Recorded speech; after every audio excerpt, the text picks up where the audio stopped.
Hello students, good morning. Students, we are reading our sixth lesson, Judiciary.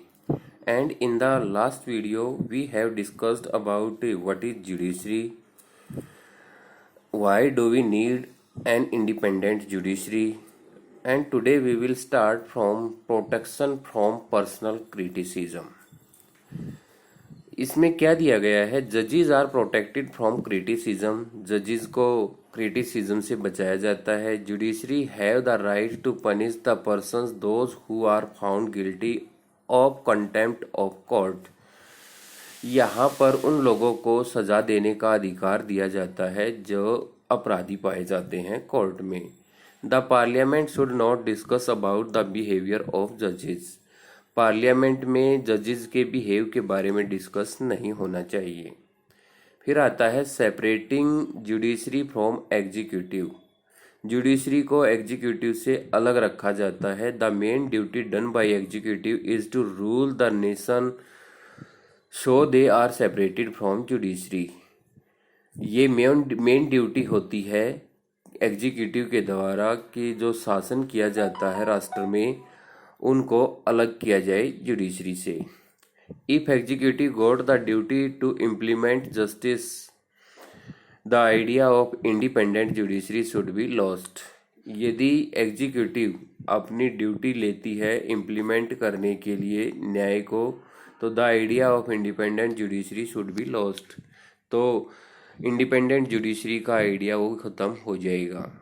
कहने का मतलब क्या है कि यदि न्याय को ये एग्जीक्यूटिव ही इम्प्लीमेंट करना शुरू कर देगी तो जुडिशरी जो है वो ख़त्म हो जाएगी. उसके बाद आता है अपॉइंटमेंट ऑफ जजेस, जो हमने अब डिस्कस करना है. जजेस are appointed by president after consulting the chief justice. जजेस को अपॉइंट किया जाता है प्रेसिडेंट के द्वारा, लेकिन चीफ जस्टिस के से उसको कंसल्ट करना पड़ेगा. उसकी कंसल्टेशन के बाद ही जजेस को अपॉइंट किया जाता है. उसके बाद आता है chief justice should recommend name of person to be appointed in consultation with 4 senior most जजेस of the court. Chief justice को रिकमेंड करना चाहिए किसके बारे में, यानी कि कोई किस आदमी को अपॉइंट करना है. इस कंसल्टेशन इससे रिलेटेड कंसल्टेट करके उसको 4 सीनियर जो चीफ जस्टिस हैं उनको, यानी कि 4 सीनियर जजेस को कोर्ट में अपॉइंट करने के लिए कंसल्टेशन देनी चाहिए. This is called the principle of collegium. इसी को प्रिंसिपल ऑफ कॉलेजियम का नाम दिया जाता है. यानी कि चीफ जस्टिस जो है वो 4 सीनियर जजेस के नाम देता है अपॉइंट करने के लिए. इसी को प्रिंसिपल ऑफ कॉलेजियम कहा जाता है. उसके बाद आता है रिमूवल ऑफ जजेस, कि जजेस को किस तरीके से रिमूव किया जाता है.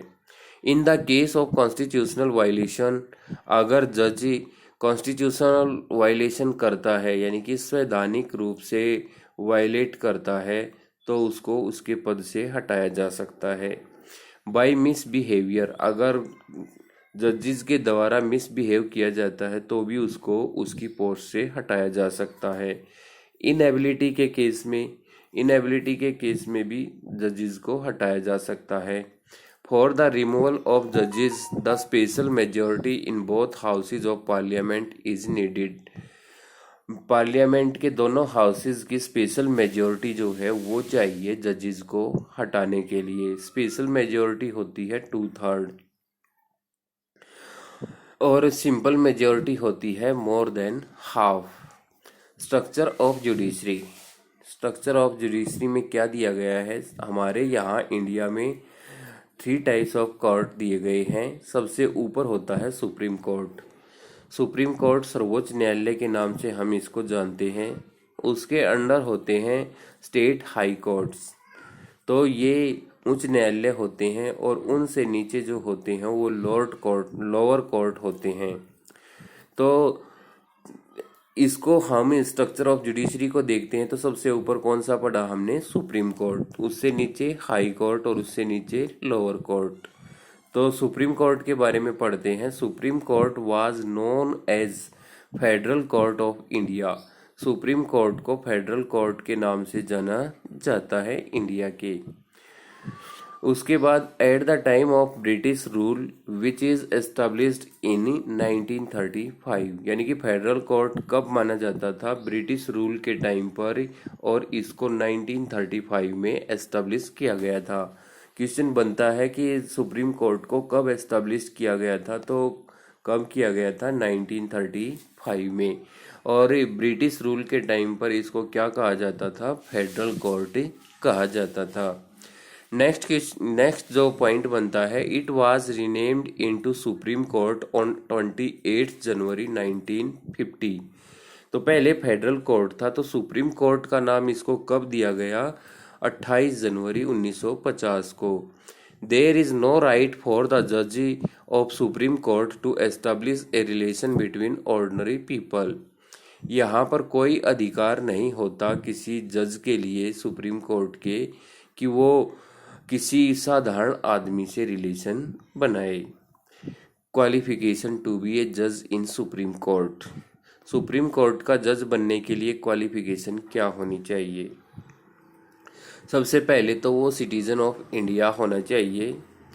दूसरा, his age should be below 65 years. उसकी एज 65 ईयर्स से नीचे होनी चाहिए, क्योंकि सुप्रीम कोर्ट के जजेस की रिटायरमेंट एज होती है 65 ईयर्स। तो 65 ईयर्स का नहीं होना चाहिए।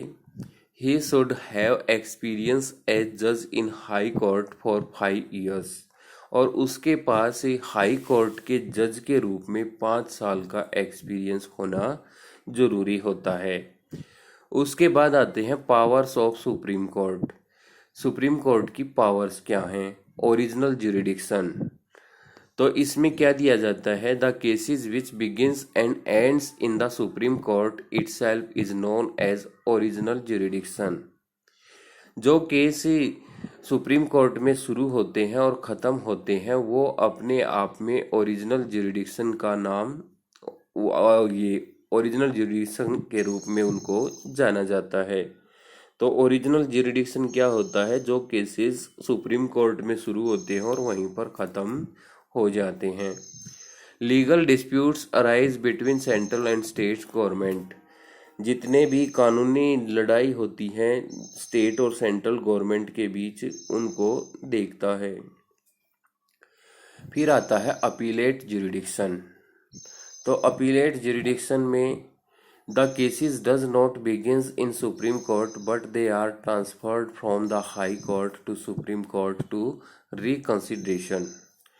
जो केसेस सुप्रीम कोर्ट में शुरू नहीं होते, लेकिन वे ट्रांसफ़र कर दिए जाते हैं हाई कोर्ट के द्वारा सुप्रीम कोर्ट में रिकंसिडरेशन के लिए।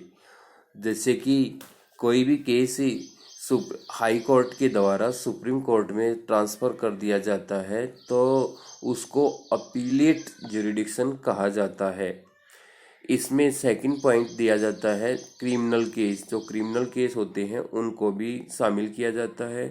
थर्ड दिया है case related to constitution. Constitution से रिलेटेड जो केस होते हैं वो भी अपीलेट ज्यूरिडिक्शन में आते हैं। फोर्थ पॉइंट दिया है सिविल केस।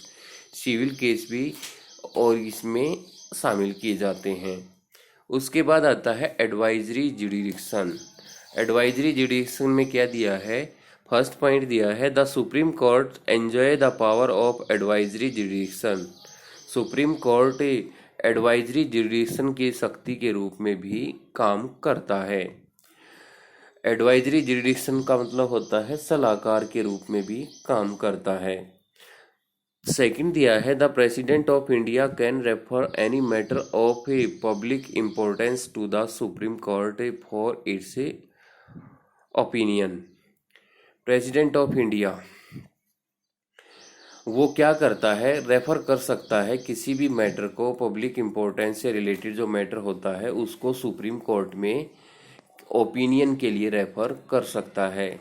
जुडिशरी में involve for the interpretation of constitution. Judiciary में क्या होता है? कॉन्स्टिट्यूशन की इंटरप्रिटेशन के लिए इन्वॉल्व किया जा सकता है। इस जुडिशरी को क्या किया जा सकता है, इंटरप्रिटेशन ऑफ कॉन्स्टिट्यूशन यानी कि संविधान की व्याख्या के रूप में शामिल किया जा सकता है।